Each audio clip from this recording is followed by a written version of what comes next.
7वां part है और Lucent book में कवर कर रहा हूँ। आज का जो चैप्टर है संविधान के अनुच्छेद है और यहाँ से मैं टॉप के 55 क्वेश्चन सेलेक्ट किया हूँ और ये क्वेश्चन जो विगत पिछले वर्ष है इसके पिछले वर्ष के ये पूछे हुए क्वेश्चन है, आगे भी यही पूछा जाए क्योंकि ये ऐसे क्वेश्चन है जो कि एग्जाम में बार बार पूछा जाता है। तो चलिए स्टार्ट करते हैं आज का वीडियो। पहला क्वेश्चन यहाँ पे देखिए दोस्तों, आप लोग के सामने स्क्रीन पे आ चुका है। पूछा गया है कि भारतीय संविधान के किस अनुच्छेद के अंतर्गत भाषण एवं अभिव्यक्ति की स्वतंत्रता के अधिकार की गारंटी दी गई है। भाषण एवं अभिव्यक्ति की स्वतंत्रता के अधिकार की गारंटी दी गई है, किस अनुच्छेद में दी गई है? तो ये अनुच्छेद जो 19 है, अनुच्छेद 19 में दी गई है। यहाँ से आपका ए ऑप्शन सही है। काफ़ी सेलेक्टेड क्वेश्चन है दोस्तों, काफ़ी महत्वपूर्ण क्वेश्चन है। वीडियो को लास्ट तक जरूर देखिएगा, आपको काफ़ी यहाँ से क्वेश्चन जो है कि अच्छे अच्छे क्वेश्चन देखने को मिलेगा। चलिए अगला क्वेश्चन पर चलते हैं। अगला क्वेश्चन यहाँ पे स्क्रीन पे आ चुका है दोस्तों। पूछा गया है कि भारतीय संविधान के किस अनुच्छेद में प्रेस की स्वतंत्रता दी गई है? किस अनुच्छेद में प्रेस की स्वतंत्रता दी गई है? किस अनुच्छेद में दी गई है दोस्तों? तो ये दी गई है अनुच्छेद 19I में। किसमें? अनुच्छेद 19I में दी गई है। इनकी फर्स्ट में दिया गया, इसको फर्स्ट बोलते हैं, देखिए दोस्तों फर्स्ट, ठीक है। तो यहाँ पे आपका अनुच्छेद 19 हो जाएगा, ठीक है, राइट आंसर। चलिए अगला क्वेश्चन पर चलते हैं। अगला क्वेश्चन ये रहा 3 नंबर का, स्क्रीन पे आ चुका है। पूछा गया है कि मौलिक अधिकार के अंतर्गत कौन सा अनुच्छेद बच्चों के शोषण से संबंधित है? स्टेनोग्राफर परीक्षा 2011 का पूछा हुआ क्वेश्चन है, कौन से अनुच्छेद जो है बच्चों के शोषण से संबंधित है? तो ये अनुच्छेद 14 जो है ये बच्चों के 24 जो है बच्चों के शोषण से संबंधित है। कौन सा? 24, याद रखिएगा, काफी महत्वपूर्ण है, बच्चों के शोषण से संबंधित। चलिए अगला क्वेश्चन पर चलते हैं। अगला क्वेश्चन ये आपका 4 नंबर का, यहाँ से पूछा गया दोस्तों कि भारतीय संविधान के किस अनुच्छेद में अल्पसंख्यक के हितों की संरक्षण की व्यवस्था है? अल्पसंख्यक के हितों की संरक्षण की व्यवस्था किस अनुच्छेद में है? तो ये अनुच्छेद 29 में है। किसमें है? अनुच्छेद 29 में है। यहाँ से आपका डी ऑप्शन सही है, अनुच्छेद 29। चलिए अगला क्वेश्चन पर चलते हैं। अगला क्वेश्चन ये आपका 5 नंबर का। पूछा गया कि कौन से अनुच्छेद के अंतर्गत भारत का सर्वोच्च न्यायालय नागरिकों के मौलिक अधिकारों का रक्षा करता है? सर्वोच्च न्यायालय यानी कि सुप्रीम कोर्ट भारत के नागरिकों के मौलिक अधिकारों का रक्षा करता है किस अनुच्छेद के तहत? तो अनुच्छेद 32 जो है इसके तहत। किसके तहत? अनुच्छेद 32 के तहत। ऑप्शन यहाँ पे ए सही है। चलिए अगला क्वेश्चन पर चलते हैं। अगला क्वेश्चन ये रहा 6 नंबर का। पूछा गया कि भारत के महान्यायवादी की नियुक्ति से संबंधित अनुच्छेद कौन सा है? नियुक्ति से संबंधित अनुच्छेद कौन सा है महान्यायवादी का? तो ये है आपका अनुच्छेद 76। कौन सा? अनुच्छेद 76 है, बी ऑप्शन यहाँ पे सही होगा। चलिए अगला क्वेश्चन पर चलते हैं। अगला क्वेश्चन ये रहा दोस्तों और यहाँ पे पूछा गया है कि कौन सा अनुच्छेद संसद की 2 अधिवेशनों के बीच 6 माह के अंतराल की अनिवार्यता का उल्लेख करता है? तो ऐसा कौन सा जो अनुच्छेद है कि जो संसद के 2 अधिवेशन होगा उसके अंतराल 6 महीना, कम से कम 6 महीना में 2 बार होना चाहिए, ठीक है ना। तो ये देखिए दोस्तों, ये अनुच्छेद किसमें दिया हुआ है? तो अनुच्छेद 85 में दिया हुआ। किसमें? अनुच्छेद 85 में दिया हुआ, याद रखिएगा 85 इस क्वेश्चन का राइट आंसर है। चलिए अगला क्वेश्चन पर चलते हैं। अगला क्वेश्चन ये रहा, काफी महत्वपूर्ण क्वेश्चन। यहाँ पे पूछा गया राष्ट्रपति संविधान के किस अनुच्छेद के अंतर्गत लोकसभा को भंग कर सकता है? राष्ट्रपति संविधान के किस अनुच्छेद के अंतर्गत लोकसभा को भंग कर सकता है? तो ये है आपका अनुच्छेद 85। कौन सा अनुच्छेद? 85 के तहत जो है लोकसभा को भंग कर सकता है, ठीक है, राष्ट्रपति। चलिए अगला क्वेश्चन पर चलते हैं। अगला क्वेश्चन ये रहा आपका 9 नंबर का और यहाँ से पूछा गया कि संविधान के किस अनुच्छेद द्वारा संसद की संयुक्त बैठक का प्रावधान किया गया है? किस अनुच्छेद के तहत जो है संसद की संयुक्त बैठक का अधिवेशन किया गया, प्रावधान किया गया है? तो ये किया गया है दोस्तों अनुच्छेद 108 के तहत। किसके तहत? 108 के तहत जो है संसद की संयुक्त बैठक का व्यवस्था या प्रावधान किया गया है, याद रखिएगा ए ऑप्शन सही है। काफी महत्वपूर्ण क्वेश्चन है, बड़े बड़े लेवल के एग्जाम में ये पूछा जा चुका है। यहाँ पे मैं एक बार लिखा हूँ सिंपल के तौर पे 2014, लेकिन ये कम से कम तो 10 बार ये क्वेश्चन में पूछा जा चुका। चलिए अगला क्वेश्चन पर चलते हैं। अगला क्वेश्चन ये रहा आपका 10 नंबर का और यहाँ से पूछा गया है कि लोकसभा एवं राज्यसभा के संयुक्त अधिवेशन के विषय में प्रावधान संविधान के किस अनुच्छेद में किया गया है? तो ये किया गया है दोस्तों अनुच्छेद 8 में, 108 में। देखिए क्वेश्चन वही था, लेकिन यहाँ पे जो है क्वेश्चन को बदल के पूछा गया था, लेकिन आंसर 108 ही अनुच्छेद होता। चलिए अगला क्वेश्चन पर चलते हैं। अगला क्वेश्चन ये रहा दोस्तों, यहाँ पे पूछा गया है कि भारतीय संविधान किस अनुच्छेद नई अखिल भारतीय सेवा की स्थापना का प्रावधान करता है? नई अखिल भारतीय सेवा की स्थापना का प्रावधान करता है। तो ये करता है दोस्तों अनुच्छेद 312। कौन सा? अनुच्छेद 312 करता है, तो याद रखिएगा 312, ठीक है, नई अखिल भारतीय सेवा। चलिए अगला क्वेश्चन पर चलते हैं। अगला क्वेश्चन ये रहा आपका 12 नंबर का है कि संविधान के किस अनुच्छेद द्वारा लोक सेवाओं को संरक्षण प्रदान किया गया है? लोक सेवाओं को संरक्षण प्रदान किया गया किस अनुच्छेद के तहत? तो ये किया गया अनुच्छेद 311 के तहत। किसके तहत? 311 के तहत। याद रखिएगा 311 जो है अनुच्छेद द्वारा क्या होता है? लोक सेवाओं को संरक्षण प्रदान किया गया 311। काफी महत्वपूर्ण क्वेश्चन है ये सभी। चलिए अगला क्वेश्चन पर चलते हैं। अगला क्वेश्चन यहाँ पे 13 नंबर का पूछा गया कि संविधान के किस अनुच्छेद द्वारा संघ और राज्यों के लिए लोक सेवा आयोग का प्रावधान किया गया है? किस अनुच्छेद के तहत? अनुच्छेद 315 के तहत जो है राज्य और संघ और राज्यों के लिए लोक सेवा आयोग का प्रावधान किया गया है। ऑप्शन यहाँ पे ए सही होगा, 315 जो ऑप्शन में दिया हुआ है। चलिए अगला क्वेश्चन पर चलते हैं।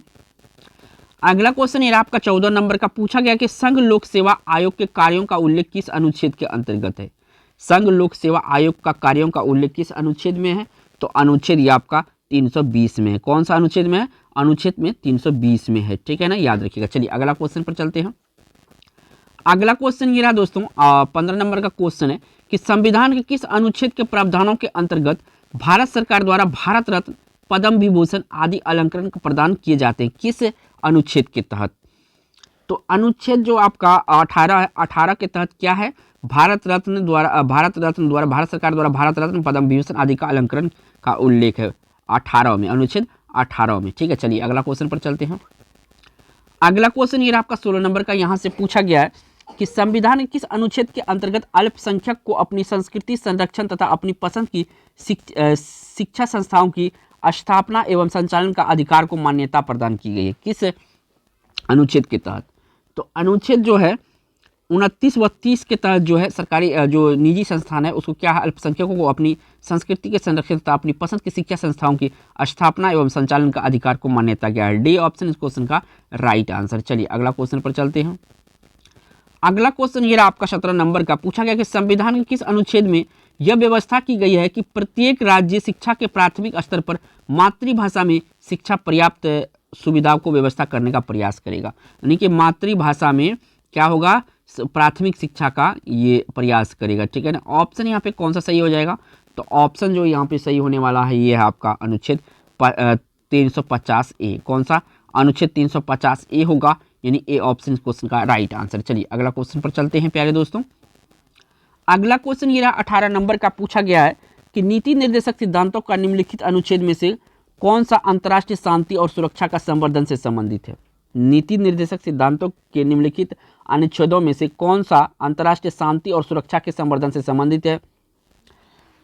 तो यहाँ पे जो अनुच्छेद आपका 51 है ये क्या है? तो अंतर्राष्ट्रीय शांति और सुरक्षा के संवर्धन से संबंधित है। बी ऑप्शन यहाँ पे सही है। चलिए बढ़िए अगला क्वेश्चन प्यारे दोस्तों। अगला क्वेश्चन ये रहा 19 नंबर का पूछा गया कि भारतीय संविधान के किस अनुच्छेद में राज्य के नीति निर्देशक तत्वों का उल्लेख है?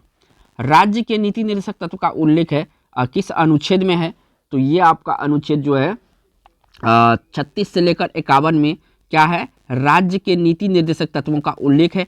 ऑप्शन यहाँ पे सी है और ये क्वेश्चन काफी इंपॉर्टेंट है दोस्तों, बहुतों बार एग्जाम में पूछा जा चुका है, ठीक है ना। चलिए अगला क्वेश्चन पर चलते हैं। अगला क्वेश्चन ये आपका 20 नंबर का और यहाँ से पूछा गया है कि भारतीय संविधान के अंतर्गत कल्याणकारी राज्य की अवधारणा निम्नलिखित में से किस अनुच्छेद में वर्णित है? कल्याणकारी राज्य की अवधारणा निम्नलिखित में से किस अनुच्छेद में वर्णित है? तो अनुच्छेद 39 में वर्णित है। किसमें? अनुच्छेद 39 में वर्णित है। किसमें है? अनुच्छेद 39 में वर्णित है, यानी डी ऑप्शन यहाँ पे सही है। चलिए अगला क्वेश्चन पर। अगला क्वेश्चन ये रहा आपका 21 नंबर का और यहाँ से पूछा गया दोस्तों कि भारतीय संविधान का कौन सा अनुच्छेद राज्य सरकारों को ग्राम पंचायत के गठन का निर्देश देता है? किसको? राज्य सरकार को ग्राम पंचायत के गठन का निर्देश देता है। कौन सा अनुच्छेद?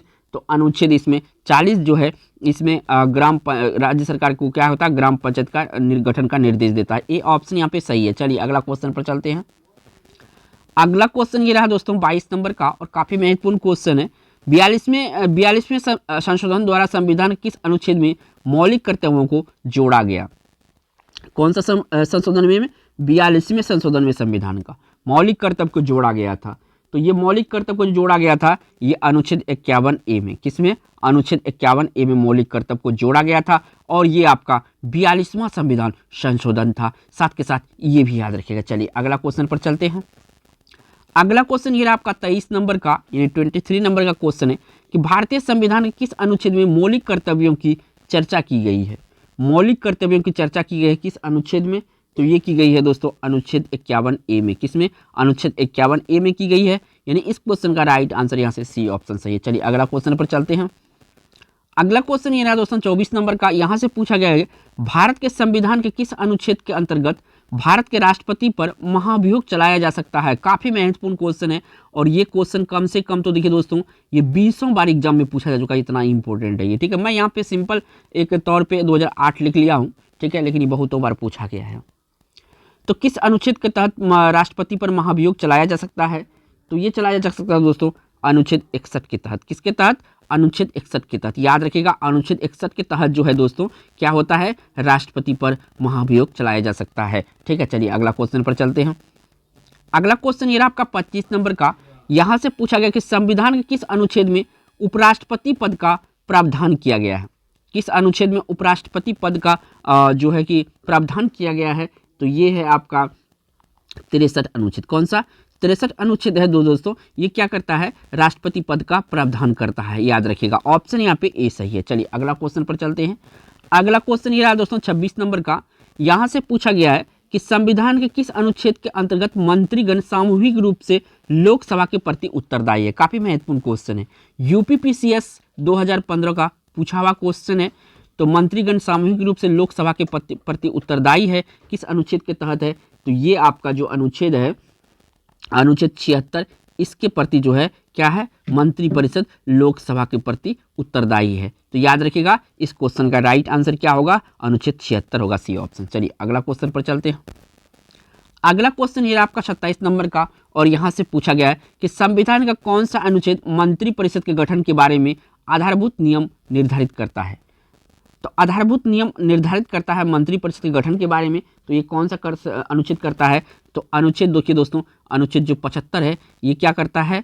तो ये मंत्रिपरिषद के गठन के बारे में आधारभूत नियमों का उल्लेख करता है। तो याद रखिएगा इस क्वेश्चन का राइट आंसर यहाँ पे सी ऑप्शन है। चलिए अगला क्वेश्चन पर चलते हैं। अगला क्वेश्चन ये रहा दोस्तों 28 नंबर का। यहाँ से पूछा गया है कि भारतीय संविधान के किस अनुच्छेद में निर्वाचन आयोग के लिए प्रावधान है? निर्वाचन आयोग के लिए प्रावधान जो है दोस्तों ये आपका 324 जो अनुच्छेद है ये क्या करता है? तो ये निर्वाचन आयोग का जो क्या करता है? निर्वाचन आयोग के लिए प्रावधान है। किसमें? 324 में। कौन सा? 324 में। डी ऑप्शन यहाँ पे सही है दोस्तों। चलिए अगला क्वेश्चन पर चलते हैं। अगला क्वेश्चन ये रहा दोस्तों 29 नंबर का और यहाँ से पूछा गया है कि लोकसभा में एंग्लो इंडियन समुदाय के प्रतिनिधित्व के लिए प्रावधान संविधान के किस अनुच्छेद के अंतर्गत किया है? कौन सा? Anglo Indian. ठीक है ना, एंग्लो इंडियन जो है दोस्तों ये आपका 331 जो अनुच्छेद है ये क्या कहता है? जो है कि लोकसभा में एंग्लो इंडियन का प्रतिनिधित्व करता है, यानी कि ए ऑप्शन इस क्वेश्चन का राइट आंसर। चलिए अगला क्वेश्चन पर चलते हैं। अगला क्वेश्चन ये रहा दोस्तों आपका 30 नंबर का। यहाँ से पूछा गया है कि अनुसूचित जातियों और अनुसूचित जनजातियों के लिए एक राष्ट्रीय आयोग की गठित करने का प्रावधान संविधान के किस अनुच्छेद के अंतर्गत किया गया है? अनुसूचित जातियों और अनुसूचित जनजातियों के लिए एक राष्ट्रीय आयोग की गठित करने का प्रावधान संविधान के किस अनुच्छेद के अंतर्गत है? तो संविधान के दोस्तों ये अनुच्छेद 338 एवं 338A के अंतर्गत है। क्या? अनुसूचित जातियों और अनुसूचित जनजातियों के लिए एक राष्ट्रीय आयोग का गठन करने का प्रावधान संविधान के अनुच्छेद 338 प्लस 338A में है। ठीक है, याद रखिएगा दोस्तों, काफी महत्वपूर्ण क्वेश्चन है ये। ठीक है, चलिए अगला क्वेश्चन पर चलते हैं। अगला क्वेश्चन ये रहा 31 नंबर का और यहाँ से पूछा गया दोस्तों कि संविधान के किस अनुच्छेद के अंतर्गत हिंदी को राजभाषा का दर्जा प्रदान किया गया है? तो किस अनुच्छेद के तहत दोस्तों? तो यहाँ पे देखेंगे दोस्तों 343 जो है 343, इसके बाद आपका इसमें क्या लगेगा? 343 और ये जो है ठीक है 343 एक फर्स्ट में क्या है दोस्तों? राज्य भाषा का दर्जा प्रदान किया गया। ऑप्शन यहाँ पे सी ऑप्शन सही है। चलिए अगला क्वेश्चन पर चलते हैं दोस्तों। अगला क्वेश्चन ये रहा दोस्तों, काफी महत्वपूर्ण क्वेश्चन है। किस अनुच्छेद में यह प्रावधान किया गया है कि संघ की राजभाषा हिंदी तथा लिपि देवनागरी होगा? संघ की राजभाषा हिंदी तथा लिपि देवनागरी होगा, तो किस अनुच्छेद में ऐसा कहा गया है? तो अनुच्छेद दोस्तों 343 में ऐसा कहा गया है कि संघ का जो है राजभाषा हिंदी और लिपि देवनागरी होगा। ऑप्शन यहाँ पे डी सही है। चलिए अगला क्वेश्चन पर चलते हैं। अगला क्वेश्चन ये रहा आपका 33 नंबर का, और यहाँ से पूछा गया दोस्तों कि संविधान के किस अनुच्छेद में हिंदी भाषा का विकास के लिए निर्देश दिया गया है? तो किसमें हिंदी भाषा के विकास के लिए निर्देश दिया गया? तो दोस्तों यहाँ पे 343 जो है ये क्या करता है? हिंदी भाषा के विकास के लिए निर्देश दिया गया है इसमें। ऑप्शन यहाँ पे ए सही है। चलिए अगला क्वेश्चन पर चलते हैं प्यारे दोस्तों। अगला क्वेश्चन ये रहा 34 नंबर का। यहाँ से पूछा गया कि भारत में बाहरी आक्रमण अथवा सशस्त्र विद्रोह के कारण भारत के राष्ट्रपति द्वारा राष्ट्रीय आपातकाल की घोषणा किसके अंतर्गत की गई है? राष्ट्रीय आपातकाल की घोषणा किसके अंतर्गत की गई है? तो ये की गई है दोस्तों 352 अनुच्छेद के तहत। किसके तहत? 352 अनुच्छेद के तहत जो है दोस्तों राष्ट्रीय आपातकाल की घोषणा की गई है। तो बी ऑप्शन यहाँ पे सही है। चलिए बढ़िए अगला क्वेश्चन पर। अगला क्वेश्चन ये रहा 35 नंबर का, और यहाँ से पूछा गया है कि संविधान के किस अनुच्छेद के तहत राज्य में संवैधानिक तंत्र विफल होने पर राष्ट्रपति शासन लागू किया जा सकता है? IAS 97 का पूछा हुआ क्वेश्चन है। संवैधानिक तंत्र विफल होने पर राष्ट्रपति शासन लागू किया जा सकता है किस अनुच्छेद के तहत? काफी महत्वपूर्ण क्वेश्चन है। तो ये आपका अनुच्छेद 356 जो है दोस्तों 356 क्या कहता है? संविधान तंत्र किसी राज्य में विफल हो जाता है तो वहाँ पे क्या हो जाएगा? राष्ट्रपति शासन लागू कर दिया जाएगा। तो इस क्वेश्चन का राइट आंसर यहाँ से सी ऑप्शन सही है। चलिए अगला क्वेश्चन पर चलते हैं। अगला क्वेश्चन ये रहा दोस्तों 36 नंबर का है। पूछा गया है कि संविधान के किस अनुच्छेद के आधार पर वित्तीय आपात उद्घोषणा राष्ट्रपति करता है? किस अनुच्छेद के तहत? तो ये आपका अनुच्छेद 360 जो है दोस्तों ये क्या करता है? तो ये जो है कि राष्ट्रपति को आपातकाल घोषित करने का, वित्तीय आपातकाल यानी वित्तीय आपातकाल घोषित करने का अधिकार देता है। डी ऑप्शन सही है। चलिए अगला क्वेश्चन पर। अगला क्वेश्चन ये रहा आपका 37 नंबर का। इसमें पूछा गया है कि संविधान सभा द्वारा अंतिम रूप से पारित संविधान में कुल कितने अनुच्छेद तथा अनुसूचियां हैं? काफी महत्वपूर्ण क्वेश्चन है। देखिए दोस्तों संविधान जब बन के पूर्ण रूप से तैयार हुआ था तो उस समय जो है 395 क्या था? अनुच्छेद था। क्या था? अनुच्छेद था। और एक चीज और पूछा गया 8 अनुसूचियां थी। क्या थी? 8 अनुसूचियां थी। यहाँ पे सूचियां लिखता हूं, ठीक है, सूचियां थी। तो ये दोनों चीज को याद रखिएगा, एग्जाम में कई बार पूछा जा चुका है। तो यहाँ से ए ऑप्शन सही होगा 395 प्लस 8 अनुसूचियां। चलिए अगला क्वेश्चन पर चलते हैं। अगला क्वेश्चन यहाँ पे पूछा गया दोस्तों कि वर्तमान समय में भारतीय संविधान में गणना की दृष्टि से कुल कितने अनुच्छेद और अनुसूचियां हैं? अभी वर्तमान समय में दोस्तों करंट में ये कितना है पूछा गया है, ठीक है, अनुच्छेद और अनुसूचियां। तो अभी देखिए दोस्तों अनुच्छेद अगर पूछे अनुच्छेद तो यहाँ पे टोटल जो अनुच्छेद है अभी संविधान में 448 है। अनुसूचियां पूछे दोस्तों अनुसूचियां, तो अनुसूचियां जो है ये कितना है? तो ये आपका अभी वर्तमान में 12 है। कितना है? 12 है, ठीक है, याद रखिएगा। तो यहाँ पे बी ऑप्शन सही होगा। चलिए अगला क्वेश्चन पर चलते हैं। अगला क्वेश्चन ये रहा 39 नंबर का। यहाँ पे पूछा गया दोस्तों संविधान के किस अनुच्छेद में यह अंकित किया गया है कि इंडिया अर्थात भारत राज्यों का एक संघ है? किस अनुच्छेद में ऐसा वर्णन किया गया है? तो देखिए अनुच्छेद जो है आपका एक जो है अनुच्छेद एक में क्या कहा गया है? भारत राज्यों का एक संघ होगा या है। ऑप्शन यहाँ पे सी सही है, ठीक है। चलिए अगला क्वेश्चन पर चलते हैं।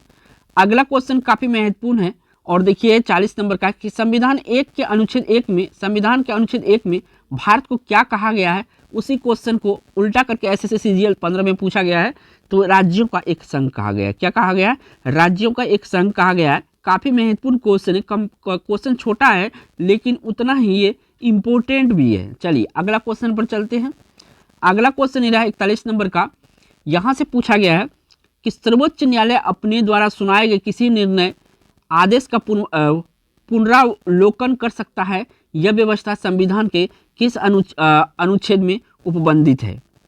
तो किस अनुच्छेद में उपबंधित है? यानी कि सुप्रीम कोर्ट जो है अपने लिए गए फैसले को दोबारा उसको पुनरावलोकन कर सकता है। तो किस में है ये वर्णन? तो ये वर्णन है दोस्तों अनुच्छेद 137 में। किस में है? अनुच्छेद 137 में ऐसा है, ठीक है। इस क्वेश्चन का जो राइट आंसर होगा 137 होगा। चलिए अगला क्वेश्चन पर चलते हैं।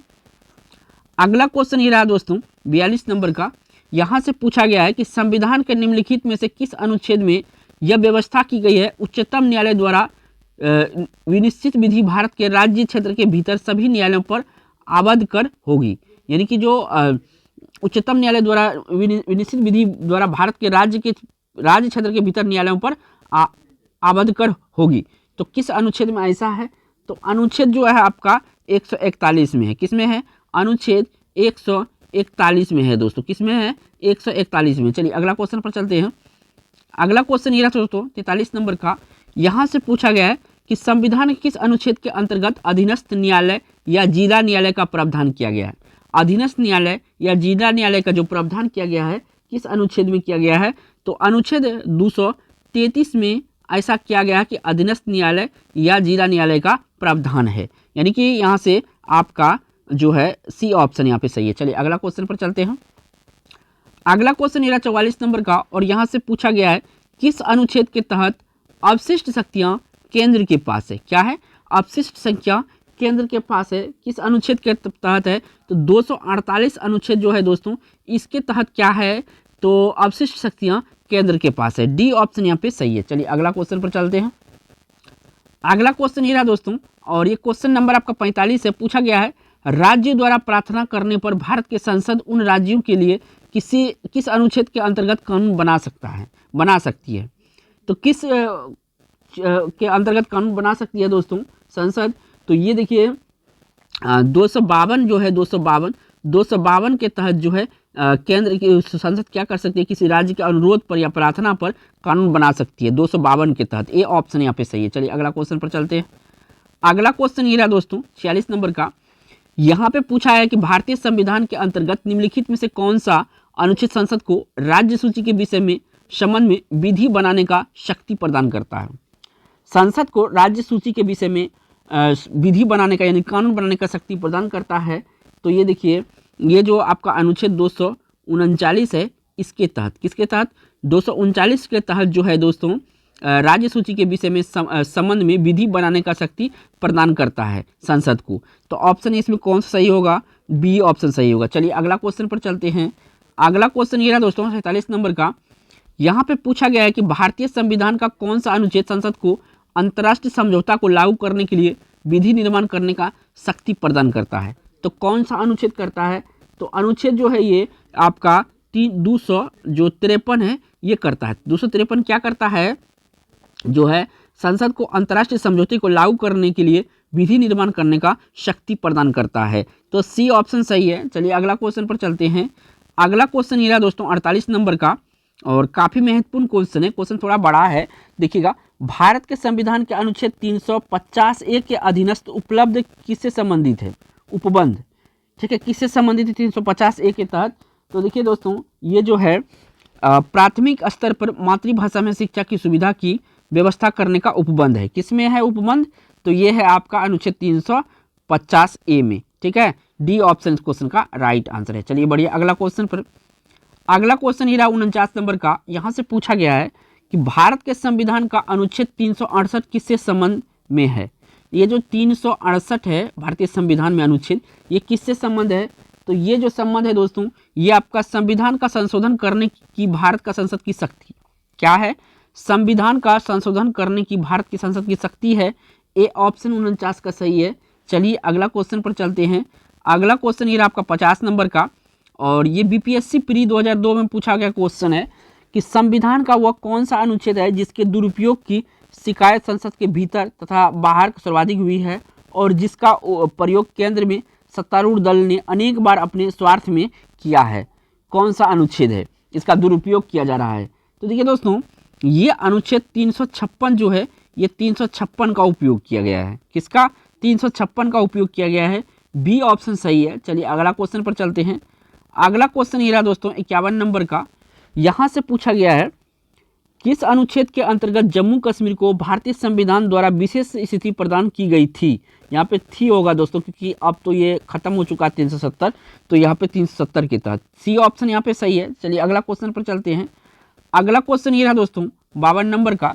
पूछा गया है कि राज्य विधानसभाओं में आंग्ल भारतीय समुदाय के लिए प्रतिनिधित्व का प्रावधान भारत के संविधान के किस अनुच्छेद से संदर्भित है या किस अनुच्छेद में है?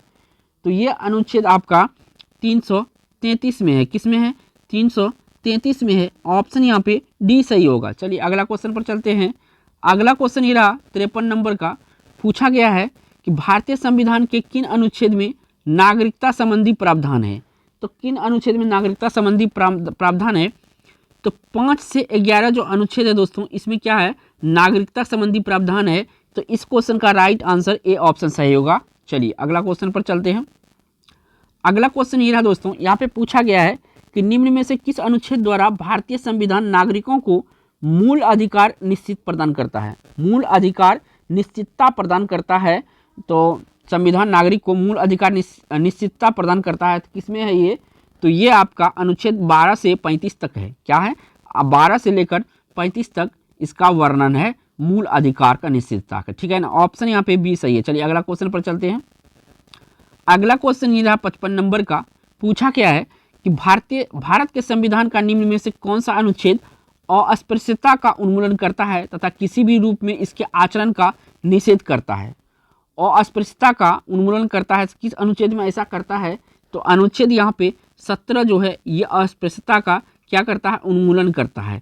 तो यानी कि यहाँ पे सी ऑप्शन सही है। चलिए अगला क्वेश्चन पर चलते हैं प्यारे दोस्तों। अगला क्वेश्चन ये रहा आपका 56 नंबर का। यहाँ से पूछा गया है कि भारतीय संविधान का कौन सा अनुच्छेद राष्ट्रपति के पद के लिए पुनर्निर्वाचन की योग्यता निर्धारित करता है। यानी कि एक राष्ट्रपति अगर बन जाए एक बार तो दोबारा वो बन सकता है, अगर इसका सेंस होता है।